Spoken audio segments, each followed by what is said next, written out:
Hello বন্ধুরা, mystery বুক চ্যানেলে আপনাদের স্বাগতম। আজকে যে গল্পটি শোনাবো, গল্পটি হচ্ছে রহস্য আবৃত একটি গ্রাম। আজ তার পঞ্চম পর্ব। চ্যানেলটি সাবস্ক্রাইব করে সকল পর্ব দেখার আমন্ত্রণ রইল। তো চলুন গল্পটি শুরু করা যাক। রাত যত গভীর হচ্ছে, মোনালিসার চিন্তাভাবনা যেন আরও বেড়ে যেতে লাগলো। কি যায় আর কেনই বা যায়, যেভাবে হোক আজকে তাকে ধরতেই হবে। মোনালিসা তার রুমে ঢুকে পায়চারি করতে লাগলো। হঠাৎ সে আবারও সে শব্দ শুনতে পেল। শব্দটা যেন তার রুমকে অতিক্রম করে চলে গেল। এবার মোনালিসা রুমের ছিটকিনি খুলে দরজার বাইরে দাঁড়িয়ে পড়ল, আর ওই তিনটি রুমের সামনে গিয়ে বলল, কে তুমি? প্রতি রাতে এভাবে এখানে আসো কেন? এভাবে লুকোচুরি কেন খেলছ? বাইরে আসো। মোনালিসা হঠাৎ খেয়াল করলো কিনারের একটি রুমে তালা দেওয়া নেই। তার মানে সে এখানে লুকিয়ে রয়েছে। মোনালিসা আবারও বলতে লাগলো, আমি জানি তুমি এখানেই রয়েছ, ধরা পড়ে গেছো তুমি, বাইরে এসো বলছি। এভাবে মোনালিসা বলতে লাগলো, কিন্তু ভেতর থেকে তো কোনো শব্দ আসছে না। এভাবে কিছুক্ষণ হয়ে গেল। মোনালিসাও বাইরে দাঁড়িয়ে রয়েছে, ছটপট দৃষ্টিতে শুধু ওই দরজার দিকে তাকিয়ে রয়েছে। না, অনেকক্ষণ হয়ে যাচ্ছে, বের হচ্ছে না। এবার সবাইকে দেখাতে হবে প্রমাণসহ। সে তাড়াতাড়ি সিঁড়ি দিয়ে নেমে সবাইকে চিৎকার করে ডাকতে লাগলো, ইরিনা, আন্না, এদিকে এসো। ইরিনা এবং আন্না তাড়াতাড়ি করে এসে বলল, কি হয়েছে? তোমাকে এমন লাগছে কেন? তোমরা তাড়াতাড়ি এসো, ওপরের রুমটায় কে যেন আছে। তারা তিনজন তাড়াতাড়ি করে গেল সেখানে। মোনালিসা বলল, ইরিনা, দরজাটা ভাঙতে হবে। আন্না, শাবলটা নিয়ে আসো। এভাবে তারা তিনজন দরজাটা শাবল দিয়ে ভেঙে রুমে প্রবেশ করলো। এ কি? এটা কিভাবে সম্ভব? কোথায় গেল লোকটা? মোনালিসা হতভম্ব হয়ে চারিদিকে দেখছে। ইরিনা মোনালিসাকে বলল, এখানে তো কেউই নেই। মোনালিসার যত বিশ্বাসই হচ্ছে না, এখানে কেউই নেই। কিন্তু সেই স্পষ্টভাবে দেখেছে এইখানে কাউকে আসতে। তবে লোকটা এভাবে উধাও হলো কিভাবে? এগুলা ভাবছে আর কেমন যেন ছটপট করছে। এবার ইরিনা মোনালিসাকে বলল, মোনালিসা, তোমাকে আমি আগেও বলেছি এগুলো তোমার মনের ভুল। মোনালিসা কিছুটা চিৎকার দিয়ে বলল, হতেই পারে না আমার মনের ভুল। আর মনের ভুল হলে এই রুমে ছিটকিনি কেন লাগানো থাকবে? ইরিনা কিছুটা চুপ থেকে বলল, হ্যাঁ, তুমি ঠিকই বলেছ, তবে লোকটা রাতারাতি উধাও হলো কিভাবে? মোনালিসার চোখে মুখে যেন ভয়ের ছাপ দেখা যাচ্ছে। আন্না, তুমি এক গ্লাস পানি নিয়ে আসো। আন্না দৌড়ে গিয়ে পানি নিয়ে আসলো এবং ভয়ে ভয়ে বলল, আমার মনে হয় এই বাড়িতে ভূত আছে।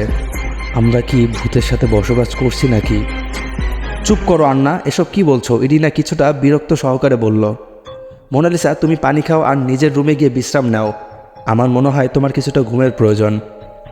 মোনালিসার যেন এই রুম থেকে যেতে ইচ্ছে করছে না। তার মনে হচ্ছে কিছুটা তো এখানে হচ্ছেই। সে এড়িয়ে যাচ্ছে। হঠাৎ করে সে একটি আংটি দেখতে পেল। মোনালিসা তাড়াতাড়ি করে সে আংটিটি হাতে নিল এবং সে ভালোভাবে দেখছে, আর কেন যেন আংটিতে তার চেনা চেনা লাগছে। তবে আন্না এবং ইরিনাকে দেখানো যাবে না, আমি এই ঘটনা উদ্ঘাটন করব। মোনালিসার রুমে ঢুকেই সেই আংটিটি ভালোভাবে পর্যবেক্ষণ করতে লাগলো। কিছুক্ষণ ভেবেই সে বলল, আরে, এই আংটিটা তো আমি আন্নার টেবিলে দেখেছিলাম। তাহলে আন্নাই কি প্রতিদিন ওই রুমে যায়? কিন্তু সে যদি গিয়েই থাকে, তাহলে আবার কিভাবে বের হলো? সব কিছু যেন এলোমেলো লাগছে মোনালিসার। কেমন অদ্ভুত রকমের অনুভূতি হচ্ছে। কি করবে সে ভেবেই পাচ্ছে না। না, এভাবে চুপ করে বসে থাকলে হবে না, সরাসরি আন্নাকে জিজ্ঞাসা করতে হবে। পরের দিন সকালে মোনালিসা ভার্সিটি যাওয়ার উদ্দেশ্যে তৈরি হচ্ছিল। কিন্তু কালকে রাতের ঘটনা তার শরীরটা বড্ড ক্লান্ত লাগছিল, তাই সে আর ভার্সিটিতে যায়নি। একটু বিশ্রাম নিচ্ছিল। বিশ্রাম নিতে নিতে কখন যে সে ঘুমিয়ে পড়েছে বুঝতেই পারেনি। দুপুর 12টায় আন্নার ডাকে মোনালিসার ঘুম ভাঙে। আন্না খাবারের ট্রে হাতে নিয়ে দাঁড়িয়ে আছে। খাবারটা টেবিলে রেখে মোনালিসার কাছে এসে বসলো। তখনই মোনালিসা বলল, আন্না, তোমার সঙ্গে আমার কিছু কথা আছে। তুমি কি এখন ব্যস্ত? আন্না কিছুটা চুপ থেকে বলল, পরে বলো, আমি এখন ব্যস্ত আছি। এই কথা বলে আন্না চলে গেল। মোনালিসা বিছানা থেকে উঠে ফ্রেশ হয়ে খাবার খেতে লাগলো। খাবার খেতে খেতে কেন জানি আজকে খুব পরিবারের কথা মনে হচ্ছে তার। সে মনে মনে বলল, আজকে টেলিফোন করতে হবে। সে খাবার শেষ করে নিচে নেমে টেলিফোন করলো বাবা অ্যালিভেনের কাছে। আর এদিকে আন্না রান্নার ঘরে কাজ করছে আর চোখে মোনালিসাকে দেখছে। মোনালিসা কথা বলতে বলতে যেন খেয়াল করলো আন্না তাকে দেখছে। কথা শেষ করে মোনালিসা আবার নিচের ঘরে চলে গেল। কেন জানি 2 দিন ধরে আন্নার ব্যবহার তার কাছে ভালো লাগছে না। কীরকম অদ্ভুত আচরণ করছে সে। কথা বলতে হবে তার সঙ্গে। সন্ধ্যাবেলা মোনালিসা আন্নার রুমে গেল। গিয়ে দেখল সে শুয়ে রয়েছে। আসবো আন্না, মোনালিসা বলল। জবাবে আন্না বলল, এসো। মোনালিসা রুমে প্রবেশ করে আন্নার পাশে গিয়ে বসল। তখনই আন্না বলে উঠল, আমি জানি তুমি কিসের জন্য এসেছ, আর আমি এটাও জানি তুমি আমার হারিয়ে যাওয়া আংটিটি পেয়েছ। মোনালিসা চোখ বড় বড় এবং জিজ্ঞাসাসূচক দৃষ্টিতে আন্নার দিকে তাকিয়ে রইল। আন্না বিছানা থেকে উঠে খানিকটা দূরে সরে গিয়ে বলল, আর আমি এটাও জানি তুমি আমাকে সন্দেহ করছো। মোনালিসা বিছানা থেকে উঠে গুরু গম্ভীরভাবে বলল, ঠিক তাই, আমি তোমাকেই সন্দেহ করছি। তুমি কেনই বা ওই রুমে প্রবেশ করো রাতের অন্ধকারে লুকিয়ে? কি উদ্দেশ্য তোমার? আন্না কিছুটা মুচকি এসে বলল, এত অস্থির হচ্ছে কেন? সময় সুযোগে সব কিছু জানতে পারবে। এবার আমার আংটিটি আমাকে ফেরত দাও। মোনালিসা কিছুটা চুপ থেকে আংটিটি দিতে দিতে বলল, তুমি এটা ভেবো না যে তুমি আমাকে কিছু না বললে আমি কিছু জানতে পারবো না। এবার আন্না ভ্রু কুঁচকে বলল, ঠিক আছে, আমি তোমাকে আর কিছু বলবো না। তুমি নিজেই সব কিছু বুঝে নাও। এবার তুমি আসতে পারো। মোনালিসা হন্তদন্ত হয়ে রুম থেকে বেরিয়ে গেল। যেভাবেই হোক ইরিনাকে আন্নার বিষয়ে সব কিছু খুলে বলতে হবে। তবে ইরিনা কি প্রমাণ ছাড়া সব কিছু বিশ্বাস করবে? না না, প্রমাণ ছাড়া কেউই বিশ্বাস করবে না। আমাকে আগে প্রমাণ জোগাড় করতে হবে, কিন্তু প্রমাণ জোগাড় করার জন্য অবশ্যই আমাকে চাবিটা নিতে হবে, আর এই 2 রুমে কী বা আছে তা আমাকে দেখতেই হবে। এসব মনে মনে ভাবতে লাগলো মোনালিসা। 4 দিন হয়ে গেল, এখনও কোনো কুলকিনারা খুঁজে পাচ্ছে না সে। আজ পূর্ব দিগন্ত সূর্যের দেখা নেই। সারা সকাল ধরে বৃষ্টি পড়ছে, ঝিরিঝিরি বৃষ্টি। মোনালিসা বিছানা থেকে উঠে ব্যালকনিটায় গেল। ব্যালকনিতে সে নিজের পছন্দ মতো কয়েকটি ফুল গাছ রোপণ করেছে। বাড়ির সবচেয়ে প্রিয় জায়গাটা হচ্ছে তার ব্যালকনি, যা সে নিজের হাতে সাজিয়েছে। 1 কাপ চা খেতে খেতে দূরেই সে লেকটা দেখছে। কত সুন্দর লাগছে লেকটা, কত মনোমুগ্ধকর দৃশ্য। গাছপালাগুলো বৃষ্টিতে যেন নৃত্য করছে। প্রকৃতির এই অপার সৌন্দর্য দেখে মোনালিসার ঠোঁটে যেন এক টুকরো হাসির ঝলক দেখা দিল। তবে সেই হাসিটা বেশিক্ষণ স্থায়ী হলো না। মনে পড়ে যায় আন্নার বলা গতকালের কথাগুলো। এরই মধ্যে সে কাঁধের উপরে কারো হাতের স্পর্শ অনুভব করে। পেছনে তাকিয়ে দেখে ইরিনা। আরে তুমি বসো। কি ভাবছো মোনালিসা? মোনালিসা একটি দীর্ঘশ্বাস নিয়ে মুচকি হাসি দিয়ে বলল, কিছু না। দেখো বৃষ্টির পানিতে লেকের পানি কেমন থই থই করছে। ইরিনাও তাকিয়ে রয়েছে সেই লেকের দিকে। কি অদ্ভুত সৌন্দর্য। কিন্তু অ্যালেক্সার চিৎকার তাদের ভাবনার ছেদ ঘটায়। জোরে জোরে চিৎকার করছে অ্যালেক্সা। তারা দুজনেই তাড়াতাড়ি করে সিঁড়ি দিয়ে নিচে নেমে আসে।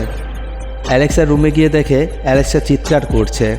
তার হাতগুলো খাটের সঙ্গে বেঁধে দিচ্ছে আন্না। ইরিনা তার বোনকে জড়িয়ে ধরেছে, হাত বুলিয়ে দিচ্ছে মাথায়। কিছুক্ষণের মধ্যে অ্যালেক্সা শান্ত হয়ে যায় আর ঘুমিয়ে পড়ে। এসব দেখে মোনালিসার চোখ যেন ছলছল করছে। সে দৌড়ে আবার রুমে চলে আসে।